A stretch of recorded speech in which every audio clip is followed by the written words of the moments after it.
Gaza के मिस्र सीमा पर स्थित शहर रफा में सोमवार को इजरायली हमले की चपेट में आए संयुक्त राष्ट्र के वाहन में सवार भारतीय अधिकारी कर्नल अवकाश प्राप्त वैभव अनिल काले की मौत हो गई है।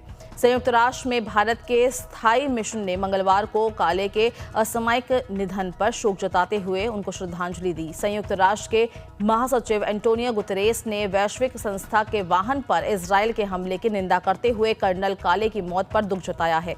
40 वर्षीय काले ने साल 2022 में भारतीय सेना से रिटायरमेंट लिया था और 3 सप्ताह पहले ही उन्होंने संयुक्त राष्ट्र में सिक्योरिटी कोऑर्डिनेशन ऑफिसर के रूप में सेवा देनी शुरू की थी।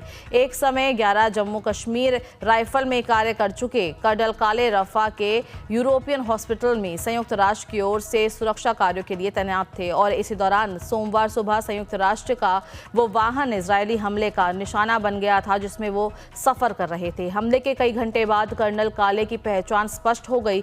उनके साथ वाहन में मौजूद व्यक्ति गंभीर रूप से घायल हुआ, उसकी पहचान अभी नहीं हो पाई है। गाजा में 7 महीने से जारी इजराइल हमास युद्ध के दौरान संयुक्त राष्ट्र के किसी विदेशी कर्मी की ये पहली मौत है। संयुक्त राष्ट्र ने इस हमले की संपूर्ण जांच की मांग की है। इजरायल सरकार ने मामले की जांच के आदेश दिए हैं। इससे पहले युद्ध के दौरान गाजा में संयुक्त राष्ट्र के 190 से ज्यादा कर्मी मारे जा चुके हैं, लेकिन वे सभी वहीं के मूल निवासी थे। कर्नल काले ने दिल्ली के जवाहरलाल नेहरू विश्वविद्यालय से बीए किया था और आईआईएम लखनऊ और इंदौर में भी पढ़ाई की थी। 1998 में भारतीय सेना की नौकरी शुरू करने वाले काले 2009-10 में संयुक्त राष्ट्र शांति सेना में भी शामिल रहे थे।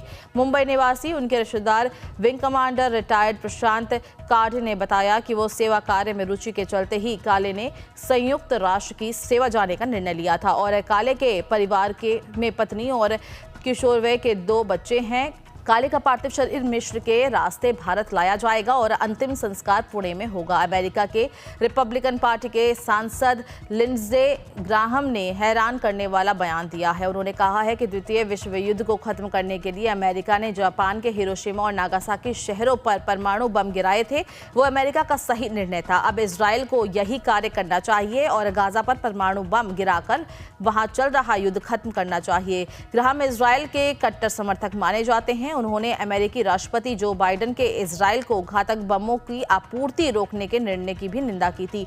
आपको बता दें कि एक साक्षात्कार में ग्राहम ने कहा था कि द्वितीय विश्व युद्ध में जब हम पर्ल हार्बर पर हमले के बाद जर्मनी और जापान से मुश्किल महसूस कर रहे थे, उस समय जापानी शहर पर परमाणु हमले का निर्णय लिया गया था और उन हमलों में 2 लाख लोग मारे गए थे और युद्ध खत्म हो गया था। वो उस समय का सही निर्णय था, इसलिए अब इजरायल को भी यही करना चाहिए। फेक न्यूज के जमाने में सतर्क रहिए।